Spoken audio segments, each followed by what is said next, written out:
Tonight, we step softly into the moonlit temple of Thoth, a sanctuary where ancient wisdom rests in quiet halls. Allow the stillness of this sacred library to guide your mind into peace as the story unfolds. Moonlight over the desert sands. The desert at night is a place of profound transformation. What burns with merciless intensity under the sun's gaze becomes, in darkness, a realm of silver beauty and unexpected gentleness. The same sands that shimmer with heat waves during the day now lie cool and smooth, shaped by wind into patterns that catch the moonlight and transform it into something almost liquid, almost like water flowing across an endless ocean of crystallized time. Tonight, the moon hangs full and luminous in a sky so clear, so vast, that it seems less a ceiling than an invitation, a doorway opening into infinite depths where stars burn with the same fires that animated them when Egypt was young, when the first humans looked up and began the long journey of naming constellations, of mapping heaven, of seeking to understand the patterns that govern both celestial movements and earthly destinies. The moonlight falls across the desert with a quality that seems almost deliberate, as if the lunar rays are searching for something specific, seeking particular places, particular structures that wait hidden beneath centuries of accumulated sand and the patient silence that only deep time can create. And in one place, far from the Nile's green corridor, far from the cities where merchants haggle and priests perform their daily rituals, the moonlight finds what it seeks. A temple emerges from the darkness. Not suddenly, not dramatically, but gradually, as if the structure is materializing from possibility into actuality, as if the moon's attention is what allows it to exist, what grants it permission to be perceived by eyes that know how to look beyond the ordinary, that remember how to see what the waking world typically keeps hidden. The temple is not large, not like the great monuments at Karnak or Luxor, not like the massive pylons that tower over the faithful and declare through their very immensity the power and glory of the gods they honor. This temple is modest, intimate, built to human scale rather than divine proportions, suggesting that what happens within its walls is meant to be approachable, accessible, a mystery that invites participation rather than demands submission. Its walls are white limestone, though not the brilliant white of fresh-cut stone but the softer white of age, of centuries spent absorbing moonlight and starlight, of long years during which the temple has stood watch over the desert, maintaining its vigil, keeping its secrets, waiting with the patience that only sacred places possess for the right moments, the right visitors, the right configurations of consciousness and circumstance that allow its true purpose to be fulfilled. The entrance faces east, toward the place where Ra rises each morning, but tonight it is the moon that matters, the moon that presides, the moon that illuminates the threshold and makes visible the hieroglyphs carved into the lintel, symbols that proclaim this to be the temple of Jehudi, whom the Greeks would later call Thoth, the ibis-headed god of wisdom and writing, of magic and measurement, of all knowledge that can be recorded and all mysteries that can be spoken, however imperfectly, through the medium of language. Around the temple's entrance, carved with such skill that they seem almost alive, almost ready to step free from the stone and take three-dimensional form, are images of ibises, the sacred birds of Thoth, their long curved beaks perfect for probing hidden places, for finding what others miss, for uncovering truths that lie buried beneath surfaces. The ibises are rendered in profile, as is the Egyptian way, yet somehow they manage to convey awareness, intelligence, the sense that they are not merely decorative but serve as guardians, as sentinels who watch and evaluate, who determine worthiness, who grant or deny access according to criteria that only they fully understand.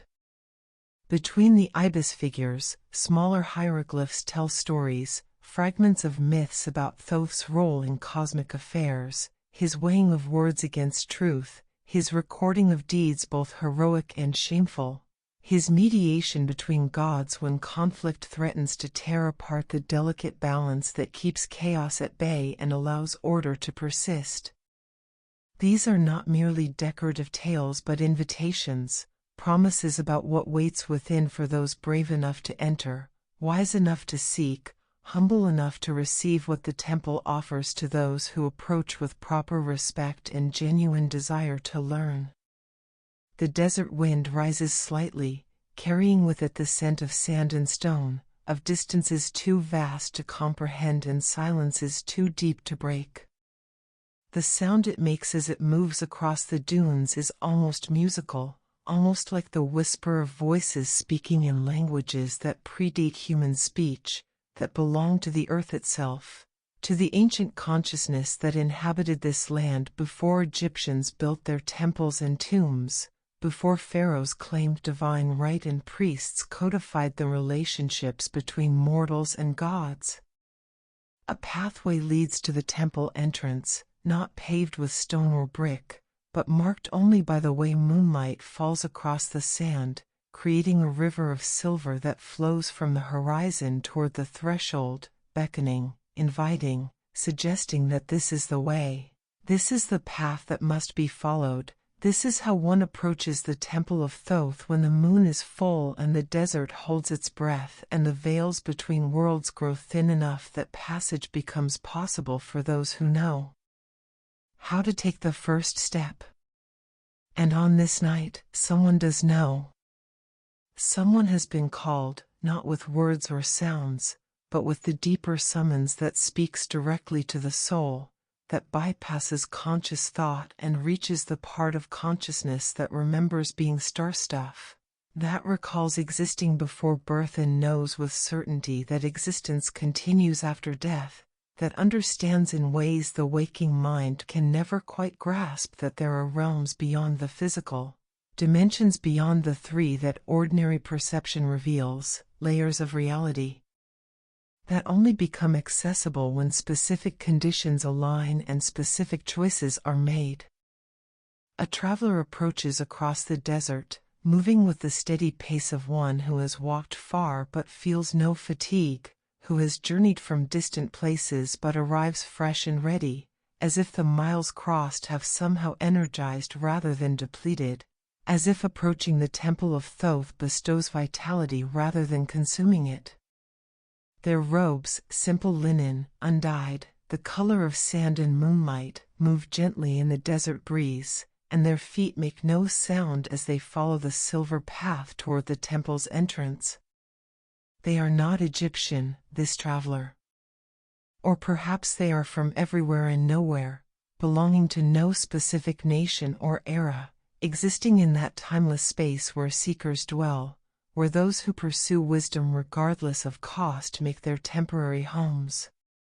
Their face could be young or old, male or female, or perhaps something beyond such binary classifications. The features shift slightly depending on the angle of moonlight, remaining always human but never quite fixing into any single configuration, as if this traveler is more archetype than individual, more symbol than specific person. What matters is not who they are but what they seek. And what they seek, what has drawn them across desert wastes and through the barriers between ordinary consciousness and heightened awareness, is knowledge. Not the common knowledge that fills the marketplace and the schoolroom, not the practical understanding of how to plant crops or build structures or navigate social hierarchies.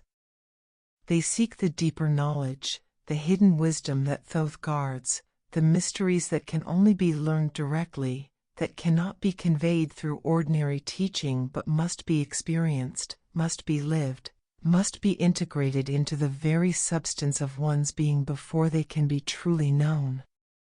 The traveler reaches the temple entrance and pauses, not from hesitation but from respect, from the recognition that thresholds matter, that crossing from one realm into another is not something to be done casually or thoughtlessly, that proper acknowledgement must be given, proper intention must be established, proper humility must be cultivated before entering a space as sacred as this, before approaching a presence as profound as Thoth's.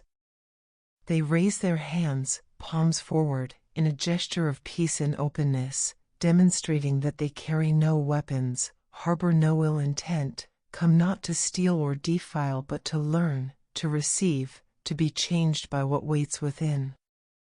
The hieroglyphs on the lintel seem to glow more brightly in response, acknowledging the gesture, accepting the intention, granting permission for entry into the temple that exists simultaneously in the physical desert and in the realms of spirit, simultaneously in ancient Egypt and in the eternal now where all times and places converge. The ibis carvings turn their heads, or seem to, for stone should not move yet somehow does, or perhaps it is only the shifting moonlight creating the illusion of movement, or perhaps there is no difference. Perhaps in places like this the boundary between illusion and reality is so porous that both become equally true, equally valid, equally real in their own ways. A voice speaks, not from any visible source, not from any particular direction, but seeming to emerge from the air itself, from the stones of the temple, from the desert and the moon and the eternal silence that underlies all sound. The voice is neither masculine nor feminine but contains qualities of both, is neither old nor young but carries the timeless quality that belongs to beings who exist outside the usual flow of temporal progression.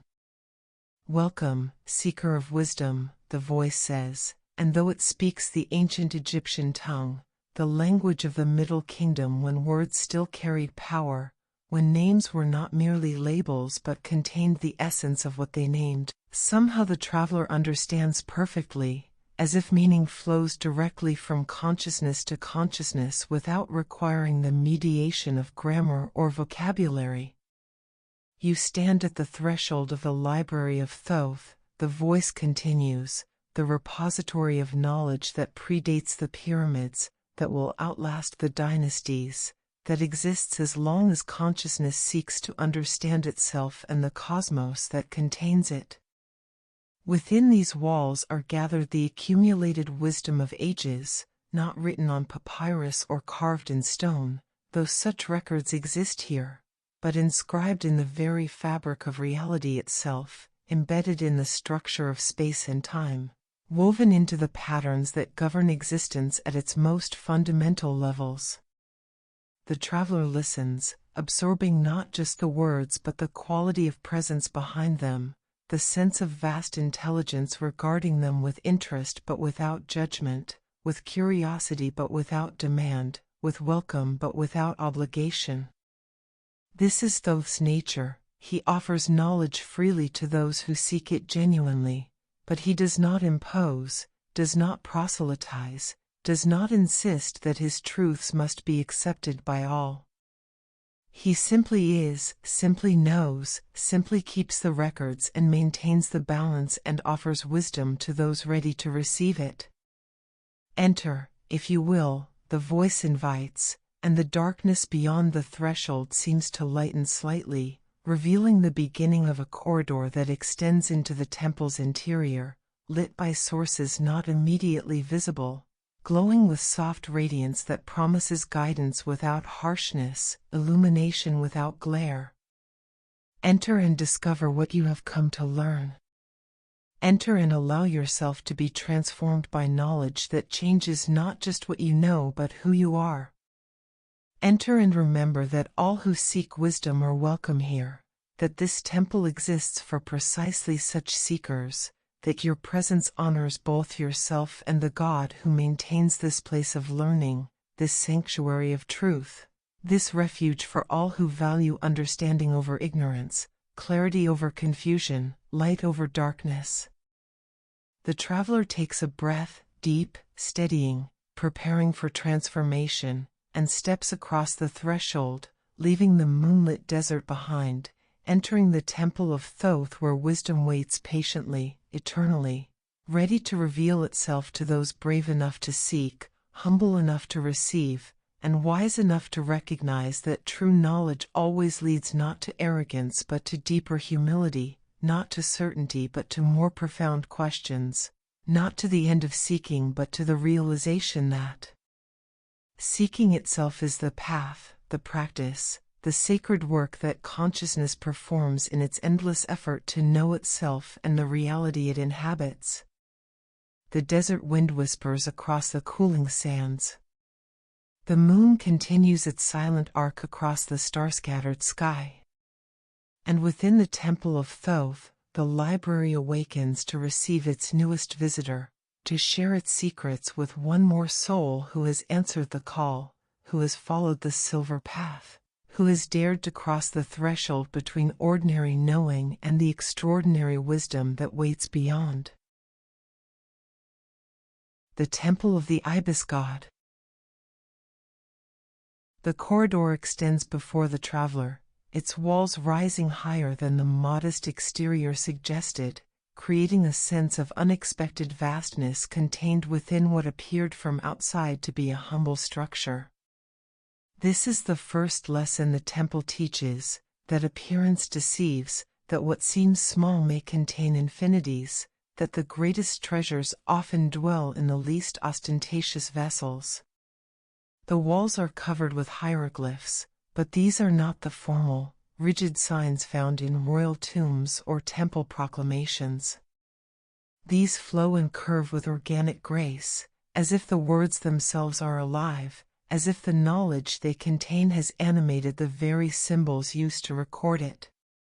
The corridor's illumination comes from no visible source, no torches flicker in wall sconces, no oil lamps cast dancing shadows, yet light pervades the space with steady constancy, a soft glow that seems to emanate from the limestone itself, as if the stone has learned to trap and hold the moonlight that has fallen upon the temple for centuries, slowly transforming from mere mineral into something that partakes of luminescence, that shares in the moon's eternal quality of gentle revelation.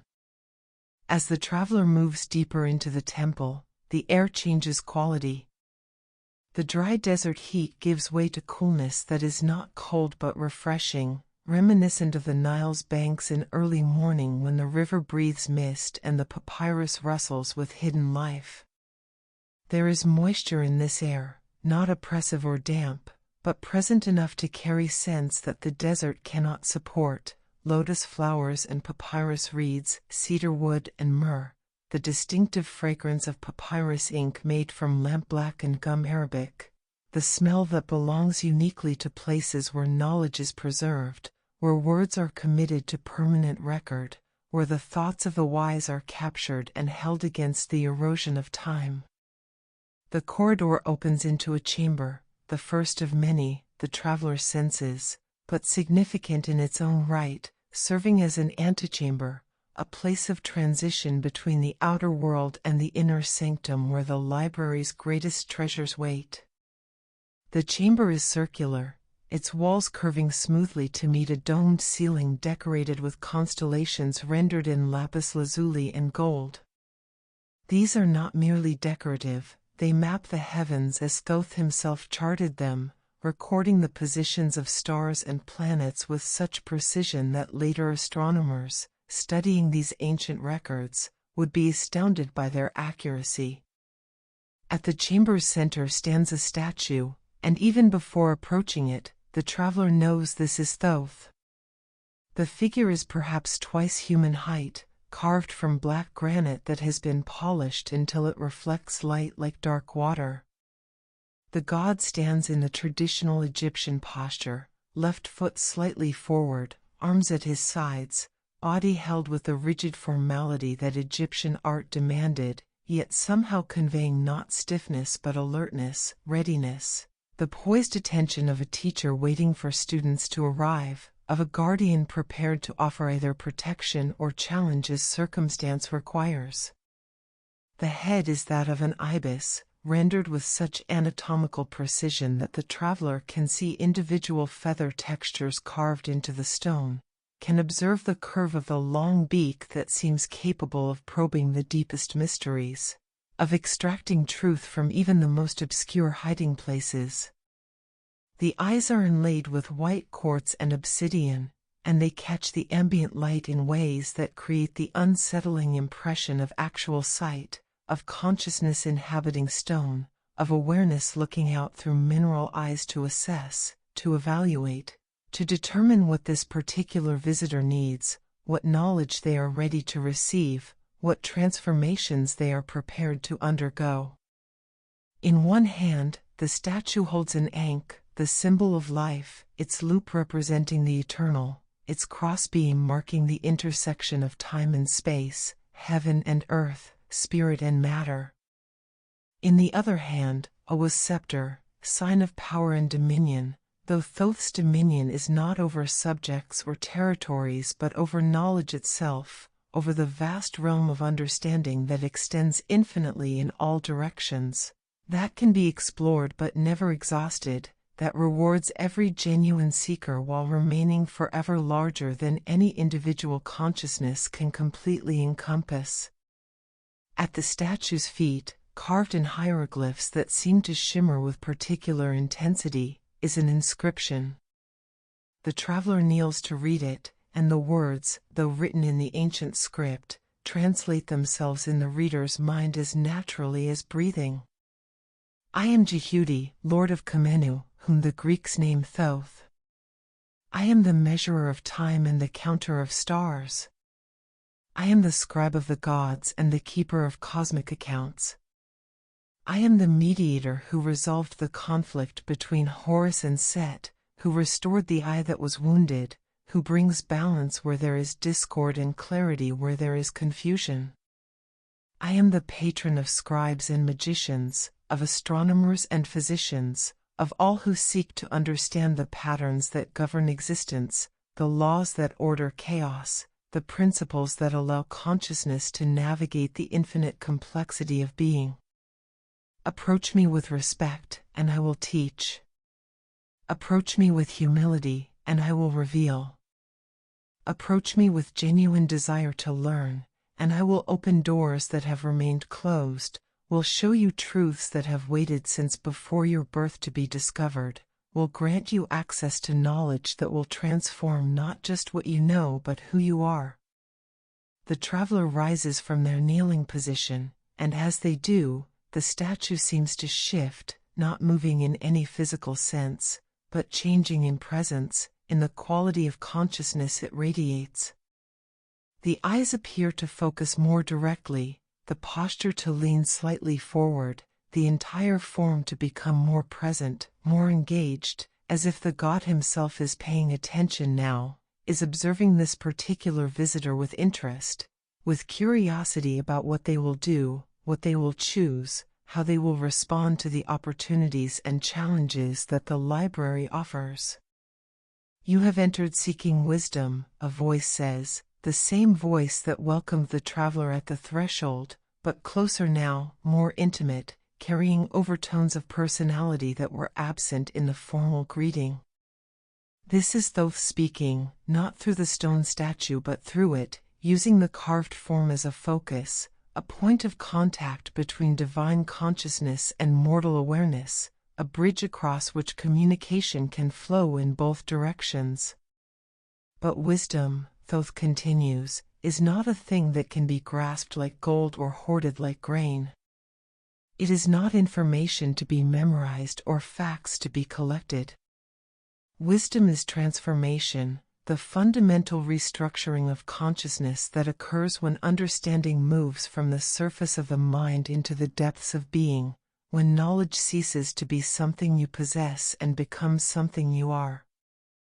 The traveler listens, absorbing not just the words but the teaching method itself, recognizing that Thoth is demonstrating as well as explaining, that the manner of his speech carries lessons as important as the content, that how wisdom is conveyed matters as much as what wisdom is shared. The library contains many forms of knowledge, Thoth says, and as he speaks, doorways become visible in the chamber's circular wall, not actual doors with hinges and handles, but passages that simply are, openings that exist because they are needed, because consciousness is ready to perceive them, because the time has come for them to be revealed. There are scrolls and codices, tablets and papyri, records preserved in formats you would recognize and in forms your waking mind has never imagined. There are books written in languages that predate human speech, that capture truths too subtle for words, that convey meaning through patterns that bypass linguistic interpretation and speak directly to deeper levels of consciousness. He pauses, allowing the traveler to observe the doorways, to notice that each one glows with a slightly different quality of light, one with blue luminescence, another with silver, a third with the warm gold of morning sun, a fourth with the deeper gold that belongs to late afternoon when Ra begins his descent toward evening. But the greatest knowledge, Thoth continues, is not found in any book or scroll. It is not written or carved or preserved in any external medium. The greatest knowledge is inscribed in the fabric of existence itself, in the patterns that govern the unfolding of events, in the relationships between things, in the spaces between words where meaning gestates before taking form. This is what I offer to teach, not merely information, but perception, the ability to see what is always present but rarely noticed, to hear what speaks constantly but is seldom heard, to understand that wisdom is not about accumulating knowledge but about developing the capacity to recognize truth when you encounter it, wherever and however it manifests. The statue, or Thoth speaking through the statue, falls silent, and in that silence the traveler becomes aware of presences in the chamber that were not apparent before. They are not physical beings but rather, tendencies, inclinations, qualities of consciousness that have taken sufficient form to be perceptible yet remain too subtle to be called substantial. These are, the traveler somehow understands, aspects of Thoth himself, fragments of his infinite consciousness that he uses to perform his various functions, to fulfill his multiple roles in the cosmic drama. One presence carries the quality of the mediator, the resolver of conflicts, the one who found compromise between Horus and Set when their battle threatened to tear apart the newly established order, when the question of legitimate rulership could not be settled by force alone but required wisdom, required someone capable of seeing past partisan claims to the deeper truth that serves the good of all. This aspect of Thoth radiates patience and fairness, the ability to hold multiple perspectives simultaneously, to understand opposing viewpoints without being captured by either, to find solutions that honor all parties while betraying none.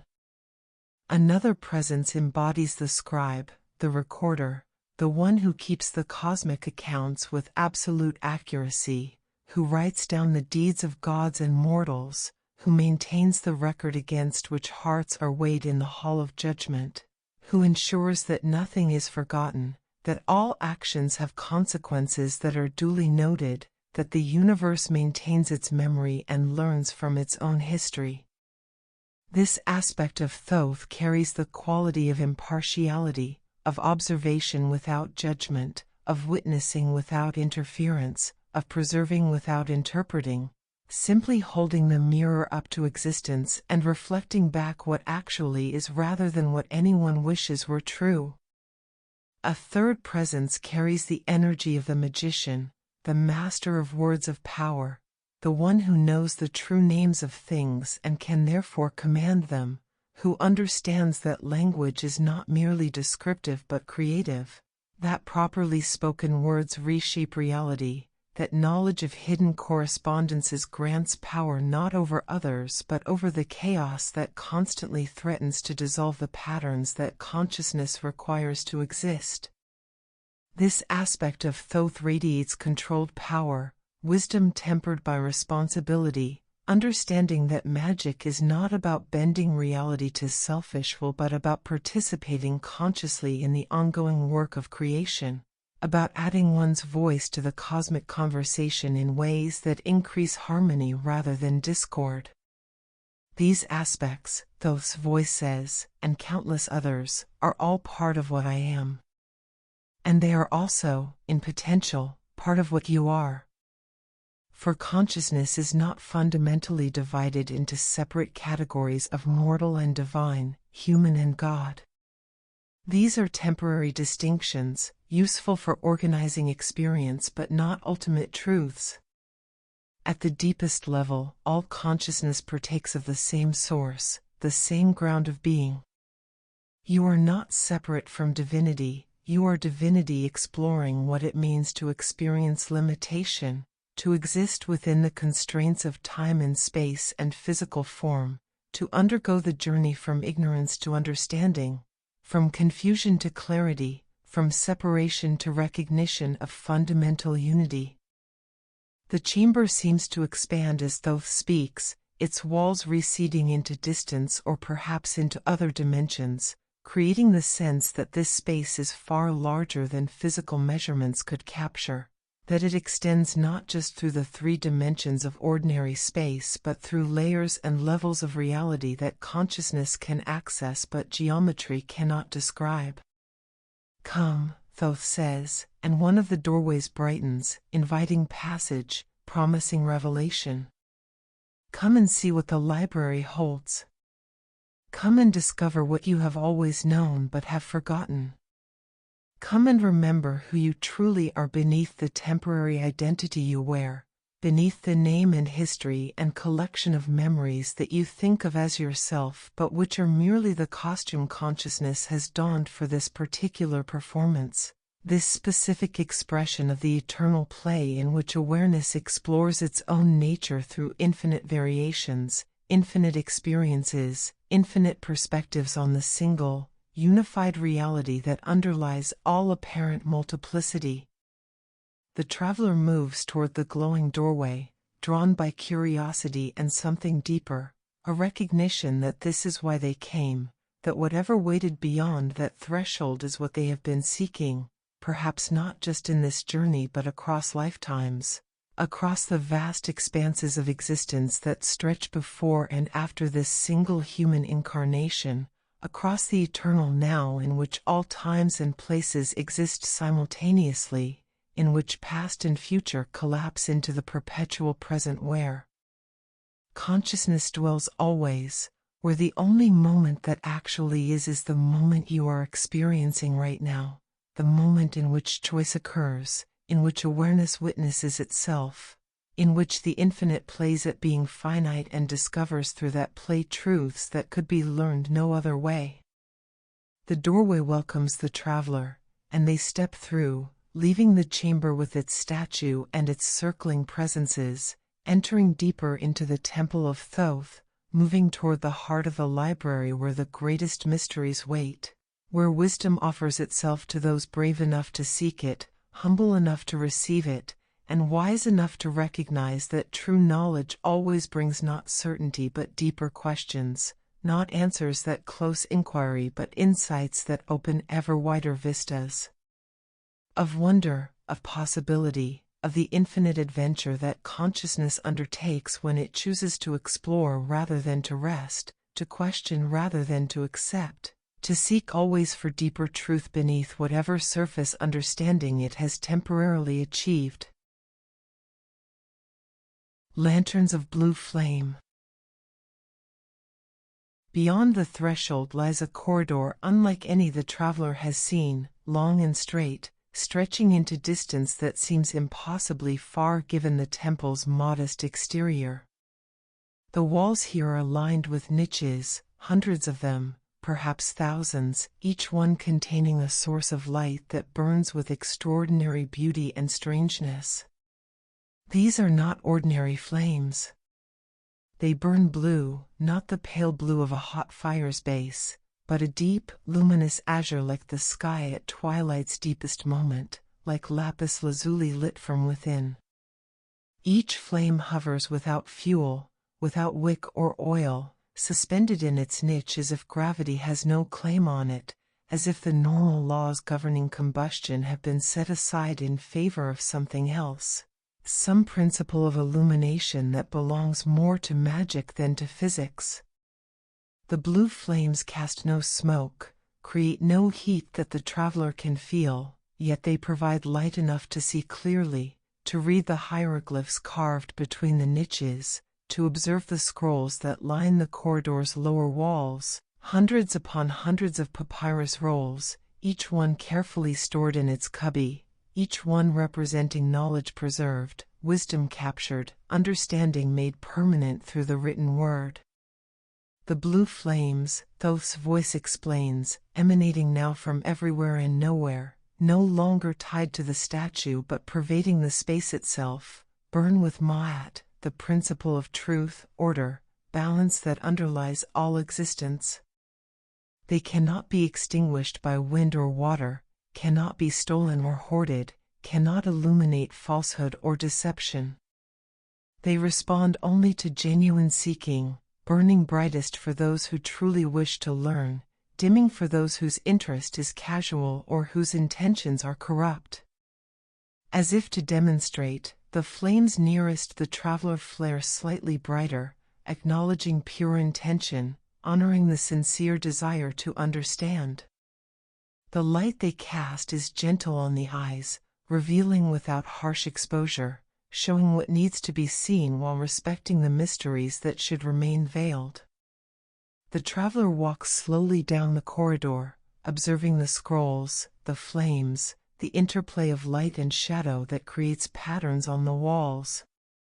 Some scrolls are ancient beyond measure, their papyrus brown with age, their edges crumbling despite the preservation magic that keeps them readable. Others appear fresh, as if written yesterday, their ink still dark, their surfaces smooth and unmarked by time's passage. Time operates differently here, Thoth explains, understanding the traveler's unspoken question. What is old and what is new become less meaningful distinctions. A scroll written 5,000 years ago may be fresh because its wisdom remains vital, still relevant, still teaching those who read it. Another scroll, written yesterday, may be ancient because it captures eternal truths, because it speaks to questions that consciousness has asked since awareness first emerged from the void and wondered about itself. Between certain niches, the traveler notices symbols etched into the stone, geometric patterns that seem simple at first glance but reveal greater complexity the longer one observes them. These are not mere decoration but keys, Thoth indicates, maps that help navigate the vast collection, that organize knowledge according to principles deeper than simple alphabetical or chronological ordering. The library is infinite, Thoth says, and the corridor seems to support his claim, extending beyond sight, perhaps beyond finite distance altogether.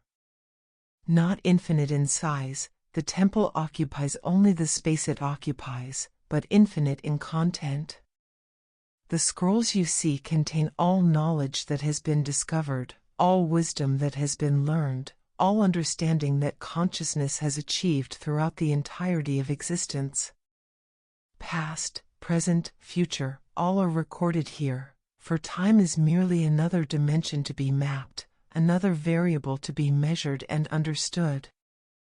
The blue flames pulse gently, creating waves of illumination that move down the corridor like ripples on water, like breath, like the steady rhythm of a great heart beating at the center of the cosmos.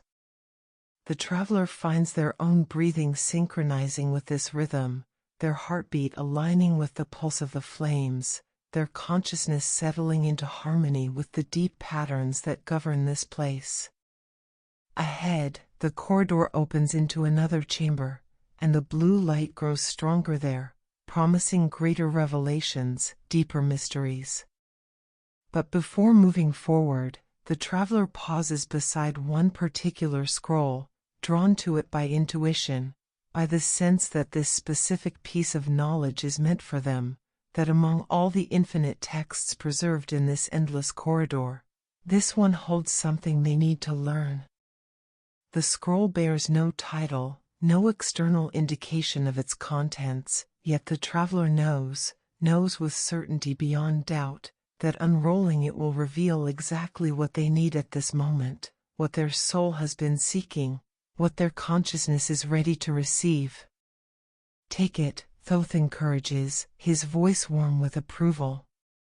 This is why you came, not just to witness the library's existence, but to receive what it offers, to take knowledge into yourself and be transformed by it. The scroll will teach you what you need to know.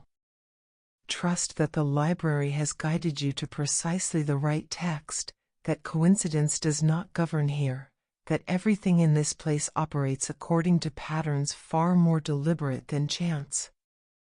The traveler reaches for the scroll, and as their fingers touch the ancient papyrus, the blue flames flare brilliantly, blessing the encounter, sanctifying the moment when seeker and knowledge meet, when consciousness prepares to expand, when understanding prepares to deepen in ways that cannot be predicted but which will prove, in time, to be exactly what was needed all along.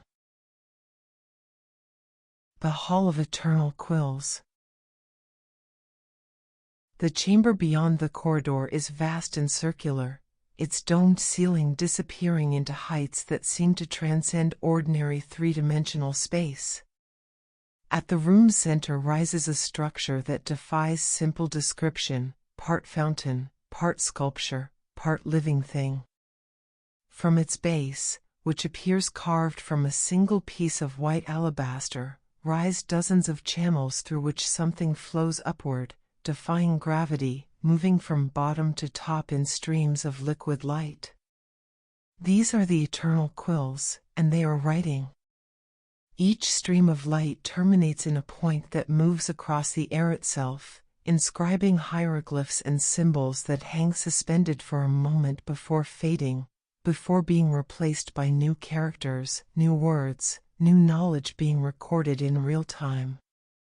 The quills write on nothing and everything simultaneously. Their letters appear in the air, are absorbed by the air, become part of the fundamental fabric of reality itself. Here, Thoth's voice resonates through the chamber. I record what is, what was, and what shall be. The eternal quills write continuously, without rest, capturing every thought, every action, every choice made by every conscious being throughout existence.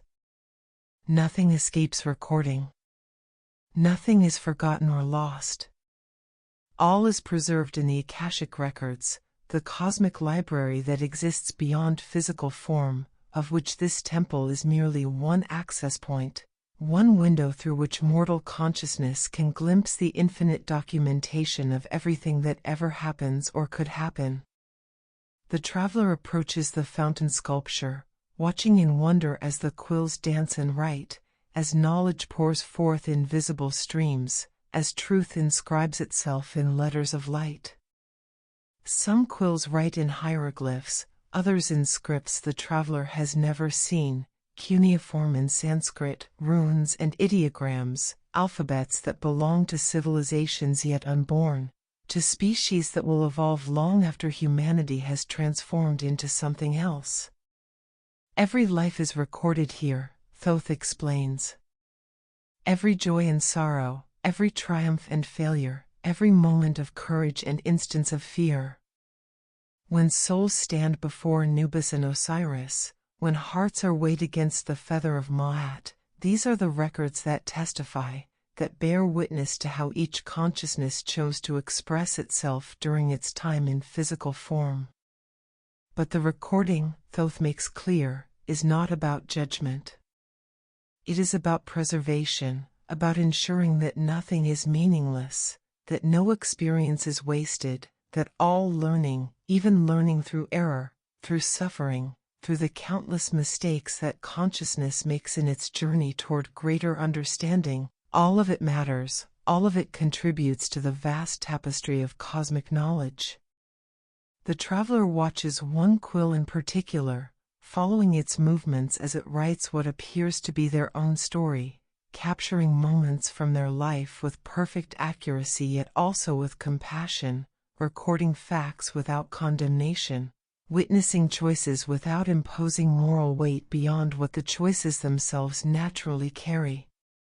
You are being written, Thoth confirms, as all things are written, as all beings contribute their verses to the infinite poem that existence composes moment by moment, choice by choice, breath by breath.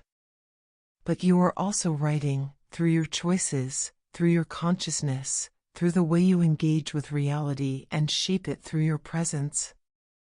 You are simultaneously the record and the recorder, the story and the storyteller, the observed and the observer. The quills write on, their lights pulsing in rhythm with the blue flames from the corridor, all of it synchronized with some vast cosmic heartbeat, some fundamental frequency at which reality vibrates, at which existence expresses itself through the dance of particles and waves, matter and energy, form and emptiness. And in this chamber where everything is recorded, where all knowledge is preserved, where the story of existence writes itself in letters of living light, the traveler begins to understand what Thoth has been teaching all along, that wisdom is not about accumulating information but about recognizing oneself as part of the pattern, about understanding that consciousness is not separate from what it observes but is the universe's way of observing itself, of knowing itself, of celebrating itself. Through the infinite variations of awareness exploring what it means to be, to exist, to participate in the grand adventure of consciousness becoming aware of its own nature. Scrolls of the Moonlit Scribe. A doorway materializes in the chamber's curved wall, or perhaps it was always there and only now becomes visible, only now reveals itself to consciousness prepared to perceive it. The traveler passes through and enters a smaller, more intimate space, a reading room bathed in soft silver light that seems to come from the walls themselves, as if the stone has absorbed millennia of moonlight and learned to release it gently, steadily, creating perfect conditions for study, for contemplation, for the deep engagement with texts that transforms reading from mere information gathering into genuine communion with wisdom. Here, arranged on shelves of cedar wood that perfume the air with their ancient fragrance, are scrolls selected specifically for this night, for this visitor, for this particular moment in the eternal dance of consciousness seeking understanding. These are not the administrative records or magical formulae that fill much of the library, but something else, stories, parables, teachings that speak to the heart as well as the mind, that nourish the soul while informing the intellect. A low table stands at the room's center, its surface polished smooth by countless hands, countless seekers who have sat here throughout the ages, unrolling papyri, tracing hieroglyphs with careful fingers, absorbing wisdom that changes not just what they know but who they are. Upon the table rests a single scroll, already partially unrolled, as if Thoth himself has prepared it, has selected this particular text from among the infinite possibilities and offered it now as gift, as teaching, as the exact medicine this particular consciousness needs. The traveler approaches and sits, settling onto cushions that are simultaneously ancient and somehow new, worn by use yet perfectly comfortable, as if time has seasoned rather than degraded them. They lean forward to read the scroll, and the hieroglyphs seem to shimmer in the silver light, to become more than mere marks on papyrus, to transform into doorways through which meaning flows directly into awareness. The text speaks of harmony, not the forced peace that comes from suppressing conflict, but the deeper balance that emerges when opposing forces recognize themselves as complementary rather than antagonistic, when chaos and order dance together rather than battle, when darkness and light acknowledge their mutual necessity. It tells of how Thoth mediated between Horus and Set, not by declaring one right and the other wrong, but by revealing the truth that transcended their conflict, that Egypt needed both the dynamic change Set represented and the stable order Horus embodied, that neither could fulfill their purpose without the other, that their opposition was itself a form of partnership. The story unfolds in simple language, yet layers of meaning reveal themselves with each reading. The traveler finds themselves going over the same passages multiple times, discovering new insights, recognizing parallels to their own life, their own internal conflicts, their own struggles between competing desires and opposing impulses. This is why stories matter, Thoth's voice observes, gentle and close, as if he sits beside the traveler at the table. Truth delivered as abstract principle often fails to penetrate, fails to change behavior, fails to transform consciousness. But truth embedded in story, in narrative that engages emotion and imagination, this enters through different doors, circumvents the mental defenses that protect established patterns, plants seeds that grow in their own time, according to their own rhythms. Another scroll draws the traveler's attention, a teaching about the phases of the moon, about cycles and transformation, about how all things must wax and wane, grow full and then diminish, only to grow full again. The moon teaches patience, the text explains, teaches trust in patterns that extend beyond individual moments, teaches that what appears to be loss or ending is merely transition, preparation for renewal. I am called the Moonlit Scribe, Thoth says, not only because I work by moon's light, but because I understand what the moon teaches, that knowledge, like the moon itself, goes through phases. Sometimes understanding is full and bright, illuminating everything, making all things clear. Other times it wanes, becomes a sliver, leaves us in darkness. But the darkness is not abandonment, it is rest, preparation, the necessary emptying that allows new fullness to emerge. Trust the cycle. Trust that knowledge which seems lost will return, that understanding which feels absent is merely gestating, preparing to reveal itself when conditions are right. The traveler reads scroll after scroll, each one offering its own teaching, its own perspective, its own piece of the vast puzzle that is wisdom. One speaks of balance between action and contemplation, doing and being, engagement with the world and withdrawal into solitude. Another discusses the relationship between words and silence, how the most profound truths often live in the spaces between spoken language, how sometimes the wisest response is no response at all, how listening with complete attention teaches more than any amount of speaking. Time passes, though how much time remains uncertain. In this room, with these texts, under this silver light, the normal measurement of hours and minutes becomes irrelevant. What matters is the quality of engagement, the depth of understanding, the degree to which consciousness opens to receive what the scrolls offer. Take what you need, Thoth encourages. Not the physical scrolls, those remain here, in the library, available to all who come seeking. But take the teachings, the insights, the seeds of wisdom that have been planted in your awareness tonight. They are yours now, part of your being, resources you can draw upon whenever needed. The library is not just a repository of external knowledge, it is a catalyst for awakening the wisdom that already exists within you, that has always existed, waiting to be remembered, waiting to be recognized, waiting to be lived.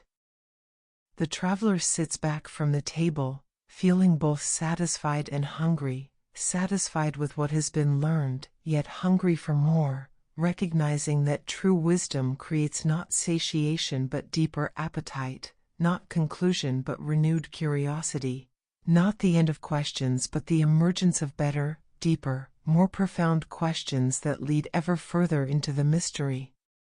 The silver light pulses gently, acknowledging the work done here, honoring the communion between seeker and wisdom, between consciousness and the teachings that consciousness itself has created across countless ages of exploration, experiment, experience. The scrolls remain on their shelves, patient and eternal, ready for the next visitor, the next mind seeking illumination, the next soul brave enough to enter the temple of Thoth and discover what waits in the library where all knowledge dwells. The Chamber of Gentle Visions. Beyond the reading room, another passage opens, narrower than before, more intimate, inviting single-file passage as if this next space requires a degree of focus, of individual engagement that cannot be maintained in larger groups. The traveler enters and finds themselves in a chamber unlike any they have encountered so far.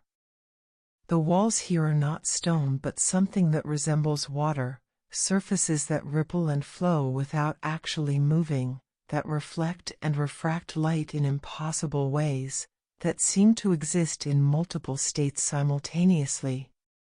They are solid enough to define the space, to create enclosure, yet permeable enough that images form and dissolve across their surfaces, that visions appear and fade like dreams half remembered upon waking.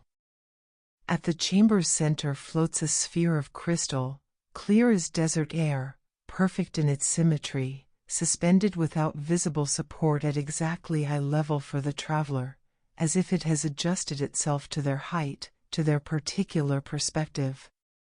Within the sphere, light moves in spirals and patterns, creating formations that suggest meaning without quite resolving into recognizable forms. This is the Chamber of Gentle Visions, Thoth announces, his presence stronger here than anywhere else in the library, as if this space belongs to him in a more personal way, as if this is where his consciousness focuses most intently. Here, knowledge takes visual form. Here, wisdom shows itself through image rather than word, through symbol rather than statement, through pattern rather than proposition. The traveler approaches the sphere, and as they do, the lights within begin to coalesce, to form specific images. They see the cosmos from perspectives impossible for mortal eyes, galaxies wheeling in their slow dance, stars being born and dying, planets forming from dust and gas, life emerging from chemical soups and spreading across worlds. They see patterns that govern reality at scales both vast and infinitesimal, the same spirals that shape galaxies also defining the nautilus shell, the same geometries that structure snowflakes also organizing the branching of trees, the same principles governing the orbits of planets and the movements of electrons around atomic nuclei. This is what I teach, Thoth says softly. That patterns repeat across all scales, that principles discovered in one domain apply to others, that the universe is not chaotic but profoundly ordered, that consciousness which learns to recognize these patterns gains power not over reality but within reality, becomes able to participate more consciously in the great work of creation, becomes a more effective collaborator in the cosmic dance. The visions continue, gentler now, more personal. The traveler sees moments from their own life refracted through the lens of greater understanding, choices that seemed random revealed as part of patterns, difficulties that felt meaningless shown to have purpose, relationships that appeared accidental demonstrated to be precisely orchestrated encounters with other consciousnesses engaged in their own journeys, their own learning, their own transformation. Nothing is wasted, Thoth assures them. Every experience teaches. Every encounter offers opportunity for growth. Every difficulty strengthens capacities that will be needed later. Trust the design even when the design is invisible, even when pain obscures purpose, even when the pattern seems broken or absent. Trust that you are held within a greater intelligence, a vaster consciousness that knows what you need better than you yourself know, that guides with such subtlety that free will remains intact, that teaches through experience because experience is the only teacher that truly transforms. The sphere's light softens to a gentle glow, and the visions fade, leaving only peace, only the quiet knowing that comes when consciousness glimpses its place in the larger pattern, when understanding arrives not as concept but as direct perception, when wisdom bypasses thought and installs itself in the deep structures of awareness where it can influence without needing to be consciously remembered or deliberately applied. The traveler stands in the chamber's calm, breathing slowly, feeling the knowledge integrate, feeling themselves changed in ways too subtle for immediate recognition but which will prove, in time, to be profound. The water walls ripple gently, reflecting the sphere's soft light, creating an environment of such peace, such safety, such profound acceptance that all tension dissolves, all resistance fades, all the armor consciousness wears to protect itself in an uncertain world can be set aside, can be released, can be recognized as unnecessary here, in this space, in this moment of genuine sanctuary. Thoth's silent blessing. The chamber grows quieter still, not through the absence of sound, for there was little sound to begin with, but through the deepening of silence itself, the way stillness can intensify until it becomes almost palpable, almost a presence rather than merely the absence of noise. The crystal sphere's glow dims gradually, gently, like the sun setting over the Nile, and in the growing darkness, another light emerges. Thoth appears. Not as statue, not as voice alone, but as presence, a figure standing before the traveler, rendered in soft luminescence that seems woven from moonlight and starlight, from the blue flames of the corridor and the silver radiance of the reading room. His ibis head is noble and ancient, his dark eyes holding depths that suggest not just intelligence but compassion, not just knowledge but understanding of what it means to struggle, to seek, to journey through darkness in search of light. He carries the ankh in one hand, the scepter in the other, but these symbols of power and life appear almost gentle in his grasp, held lightly rather than wielded, offered rather than imposed. He wears robes that shift between white and silver, between solid fabric and something more ethereal, and upon his head sits a crown that combines the solar disk and the lunar crescent, uniting the principles of Ra and Khonsu, day and night, active illumination and receptive reflection. "You have journeyed well," Thoth says, his voice no longer disembodied but emanating from the luminous form before the traveler. "You have entered with respect, explored with curiosity, learned with humility. You have read the scrolls, witnessed the visions, allowed the library to teach you what you needed to learn. Now, before you depart, I offer what I offer to all sincere seekers who find their way to this temple, my blessing." He steps closer, and the traveler feels no fear, only reverence mixed with comfort, only the recognition that they stand before something vast yet approachable, powerful yet kind, divine yet somehow intimately concerned with the welfare of this small, mortal consciousness that has dared to seek wisdom in the house of the God who guards all knowledge. Thoth raises his hands, still holding the ankh and scepter, and places them gently on either side of the traveler's head, not touching, but hovering close, creating a field of energy that the traveler can feel as warmth, as pressure that is not weight, as presence that penetrates without invasion, that enters invited and welcome.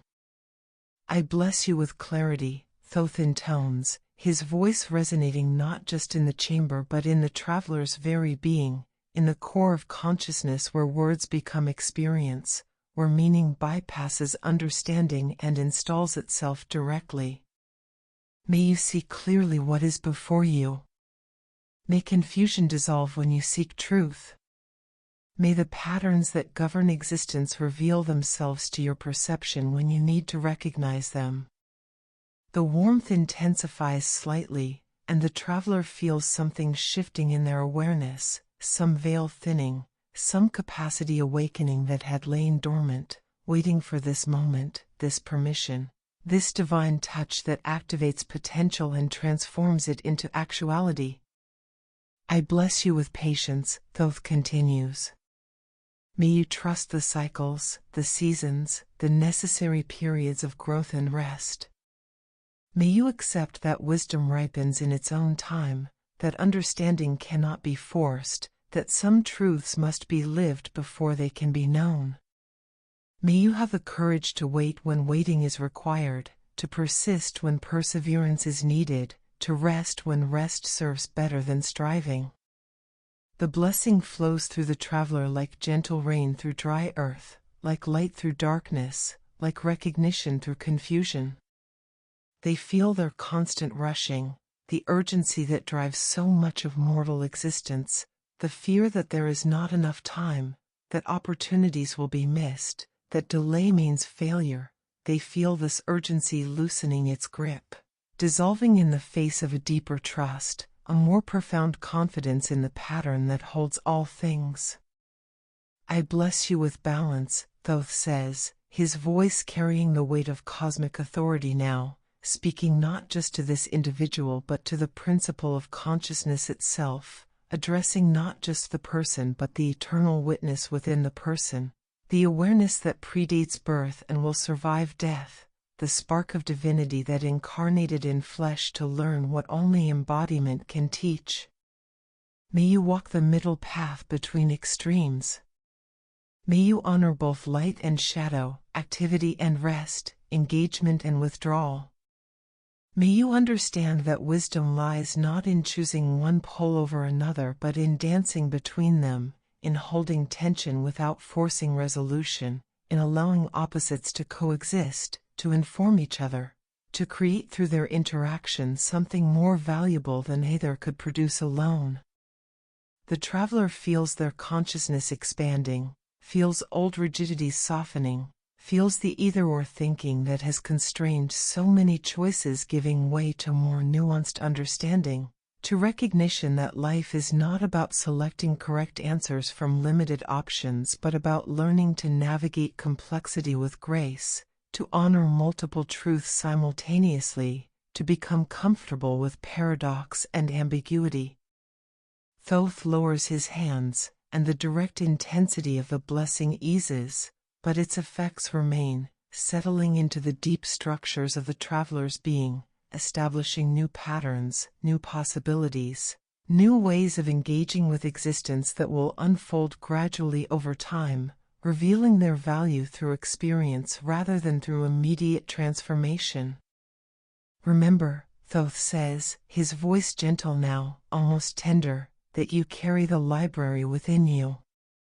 Every scroll you read, every vision you witnessed, every teaching you received, these are not external acquisitions but reminders of what you already knew, catalysts for awakening wisdom that has always dwelt in your consciousness, waiting for the right moment, the right circumstances, the right catalyst to emerge into active awareness. He steps back, his luminous form beginning to fade, becoming more transparent, more merged with the ambient light of the chamber. The temple will remain. The library endures. When you need to return, and you will, for wisdom is not learned once but must be continuously renewed, continuously deepened, continuously expanded as consciousness grows and reality reveals new layers of itself. When you need to return, you need only seek with sincere heart. The path will open. The blue flames will burn. And I will be here, as I have always been here, as I will always be here, keeping the records, maintaining the balance, offering guidance to all who seek it with genuine desire to learn, to grow, to become more than they currently are. His form dissolves completely now, becoming one with the light, and the traveler stands alone again in the chamber, yet not alone, for the blessing remains, for Thoth's presence has left its mark, its gift, Its permanent alteration of consciousness that will influence every moment of the existence that follows this night, this journey, this encounter with divinity that saw the seeker, blessed the seeker, and sent the seeker back into the world carrying treasures that cannot be stolen, knowledge that cannot be forgotten, wisdom that has become not something possessed but something that possesses, that inhabits, that transforms the vessel it fills. The chamber's silence returns, but it is not empty silence, it is full of presence, of blessing, of the gentle assurance that consciousness is held, guided, loved by forces far vaster and more benevolent than mortal fear typically allows us to recognize. Leaving the Moonlit Temple. A doorway opens in the chamber's water wall, the final passage, the way out, the path that leads from the temple's interior back to the desert night. The traveler approaches without hesitation, carrying within them everything they have received, everything they have learned, everything they have become through this journey into the heart of Thoth's sacred space. The corridor leading to the exit is short, and it glows with combined light, blue flames and silver radiance, the golden remembrance of the eternal Quills and the soft luminescence of the chamber of gentle visions all blending into illumination that is neither one color nor another but somehow all colors at once, white light that contains every frequency, every possibility, every potential expression of radiance. The traveler walks slowly, savoring these final moments within the temple, knowing that the return to ordinary awareness will bring with it ordinary concerns, daily responsibilities, the thousand small demands that mortal existence makes. But knowing too that something has shifted, that they are not the same consciousness that entered at sunset, that the blessing they carry will influence how those ordinary concerns are met, how those daily responsibilities are fulfilled, how those demands are answered. The exit appears ahead, not the entrance through which they came, but another threshold, another doorway that faces a different direction, opens onto a different view. This is right, this is proper, for one does not leave a temple by the same path one entered. The journey has created change, and change must be honored by emergence into a new perspective, a new orientation, a new relationship with the world that waits beyond sacred space. The traveler pauses at the threshold, turning to look back one final time at the corridor, at the temple that extends behind and beyond and perhaps into dimensions that physical architecture cannot contain. The blue flames pulse gently in farewell, and somewhere in the depths of the structure, the eternal Quills continue their endless writing, recording this moment, this departure, this completion of one more cycle in the vast pattern of seeking and finding, questioning and answering, journeying and returning that characterizes consciousness in its eternal exploration of what it means to be aware, to exist, to participate in the mystery.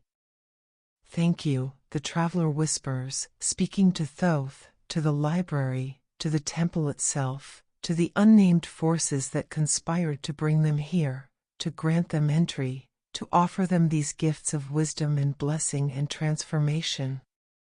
And though no voice responds, no words come back, the traveler feels the acknowledgement, a warmth in the heart, a certainty in the soul, a knowing beyond knowledge that their gratitude has been received, honored, appreciated by the presence that maintains this place, that guards these mysteries, that offers these teachings to all who seek them with pure intent and open mind. The traveler steps across the threshold, leaving the temple of Thoth behind, emerging into the cool desert night where stars blaze overhead and sand stretches in all directions, where the ordinary world waits to receive them back but will find them subtly, profoundly, permanently changed by where they have been, what they have witnessed, who they have become through their encounter with the God of wisdom, the keeper of knowledge, the patron of all who seek to understand rather than merely to exist, to know rather than merely to experience, to grow in consciousness rather than to remain content with whatever awareness accidentally emerges from simply being alive. Under the stars of ancient Egypt, the desert night receives the traveler with gentle embrace, the cool air touching skin that has grown accustomed to the temple's constant temperature, the vast openness of sky replacing the enclosed sacred spaces with their concentrated wisdom and focused energy. It is like waking from a deep dream, not jarring, not disorienting, but gradual, natural, the smooth transition from one state of consciousness to another, from heightened awareness to something closer to ordinary perception, though ordinary will never quite feel the same again after what has been experienced, learned, received. The moon has moved across the sky during the time spent within the temple. Hours have passed, or perhaps only minutes, for time operates strangely in sacred spaces, following its own rhythms rather than the mechanical ticking of clocks. It hangs now lower in the western sky, still full, still luminous, but softer somehow, gentler, as if it too has participated in the blessing, has witnessed the transformation, has played its role in the night's sacred work. The stars are magnificent.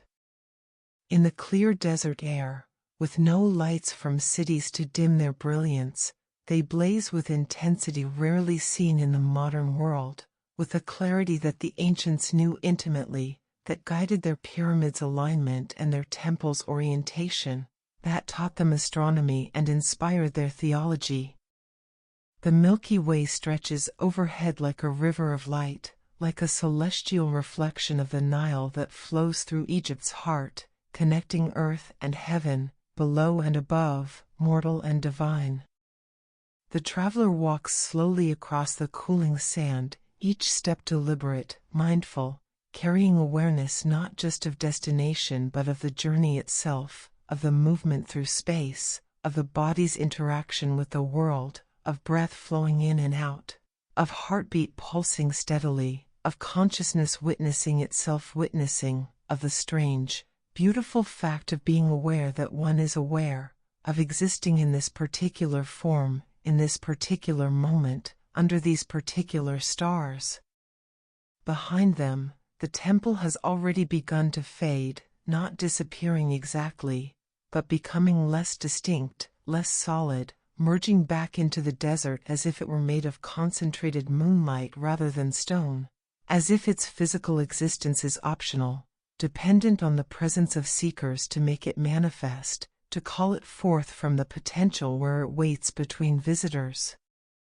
The traveler glances back and sees only shadows and suggestions of structure, the faintest outline of walls and entrance, and understands that this too is part of the teaching, that sacred spaces exist in relationship to consciousness, appear when needed and dissolve when their purpose is fulfilled, available always but not always visible, present in possibility even when absent in actuality.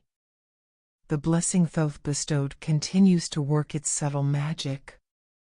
The traveler feels it in the quality of awareness, in the way attention settles on things, more focused yet more relaxed, more engaged yet more detached, more present yet more spacious.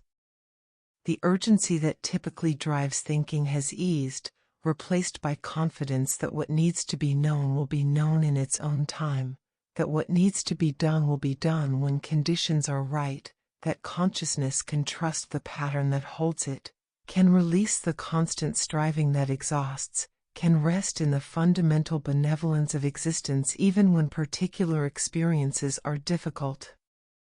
A slight breeze rises, carrying scents of the distant Nile, bringing coolness that speaks of water and green growing things existing somewhere beyond the endless sand.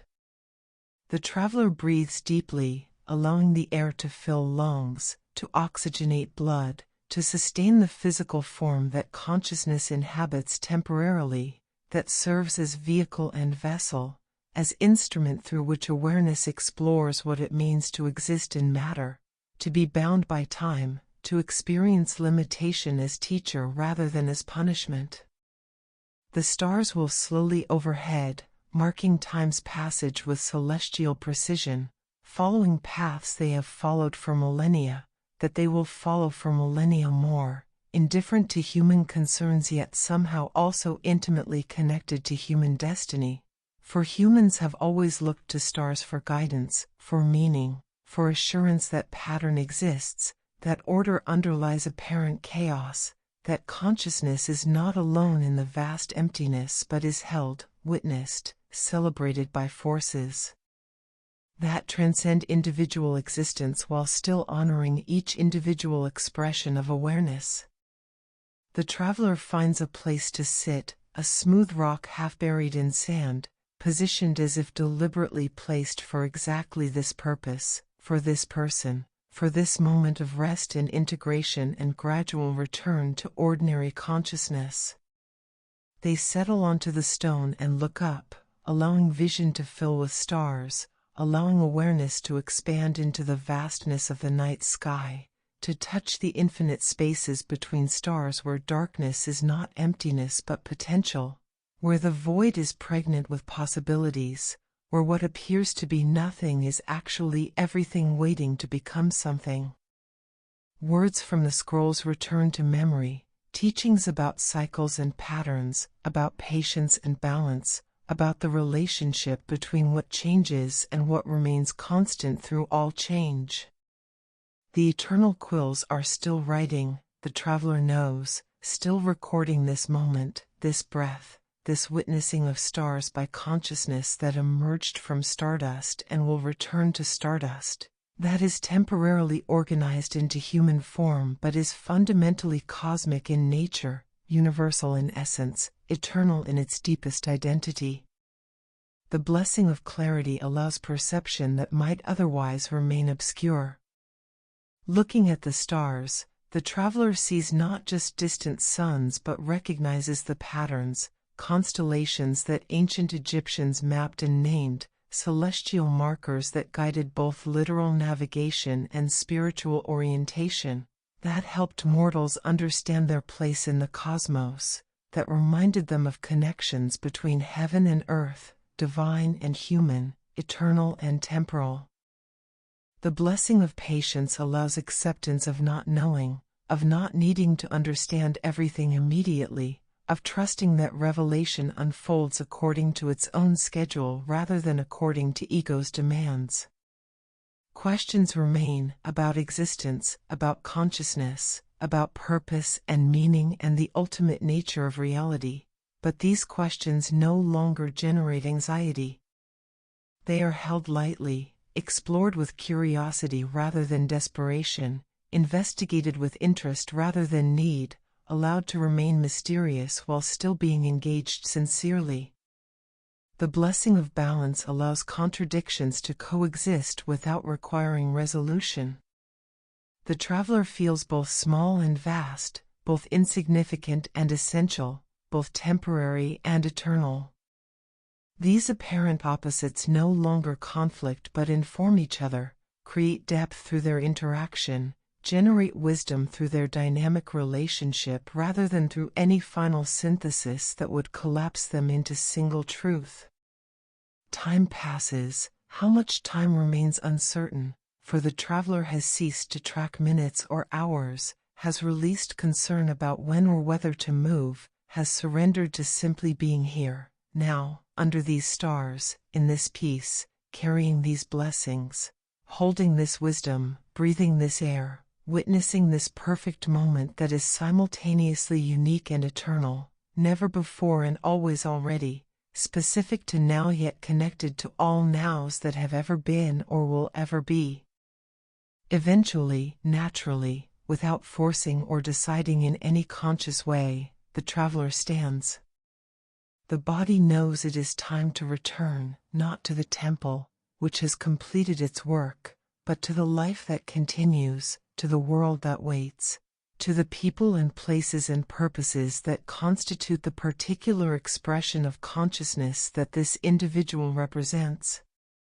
The stars will still be here tomorrow night and the night after that and the night after that, constant in their wheeling, reliable in their presence, available to all who take time to look up, to wonder, to allow themselves to be reminded of vastness, of mystery, of the infinite context within which all finite concerns exist.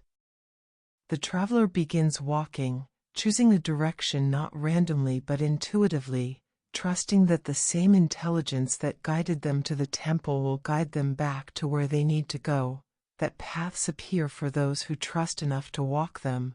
That consciousness which seeks sincerely finds what it seeks, not through forcing but through allowing, not through grasping but through opening, not through demanding but through receiving with gratitude whatever comes. The desert surrounds them, silent, vast, patient, eternal in the way that only deserts can be eternal, speaking in the language of sand and stone, of wind and stars, of emptiness that is paradoxically full, of space that is paradoxically intimate, of silence that is paradoxically eloquent. This is the final teaching of the night, that wisdom dwells not only in libraries and temples, not only in scrolls and visions, but also in the bare simplicity of existence itself, in the stark beauty of sand dunes under moonlight, in the cool touch of night air on skin, in the steady rhythm of breath and heartbeat and footsteps crossing sand. The blessing goes with the traveler, woven into their being now, permanent addition to consciousness, gift that will continue giving long after this night has faded into memory, long after the details have blurred and only essence remains, long after the specific lessons have been forgotten but the transformation they catalyzed has become simply who this person is, how they move through the world, what they bring to every encounter, every choice, every moment of existence that follows this perfect night under the stars of ancient Egypt, where wisdom was offered, received, blessed, and carried back into the world where it can do its quiet work of healing, illuminating, transforming not just the individual who received it but all who that individual touches, influences, affects through their presence, through their words, through their being, through the ripples that spread from every consciousness that grows in awareness, expands in understanding, deepens in wisdom. The stars watch. The moon descends. And the traveler walks on, carrying treasures invisible but invaluable, knowledge unspoken but transformative, blessings silent but profound, heading back toward the life that waits, forever changed by the night spent in the library of Thoth, forever marked by the encounter with wisdom that saw them, taught them, blessed them, and released them back into the world with gifts they will spend the rest of their existence discovering, unwrapping, understanding, integrating, and finally, when their own time comes to transition from this form into whatever comes next, passing on to others who seek, who question, who dare to follow silver paths across desert nights toward temples that materialize for those ready to receive what they offer, toward gods who welcome all sincere seekers, toward wisdom that waits eternally for consciousness brave enough to seek it, humble enough to receive it,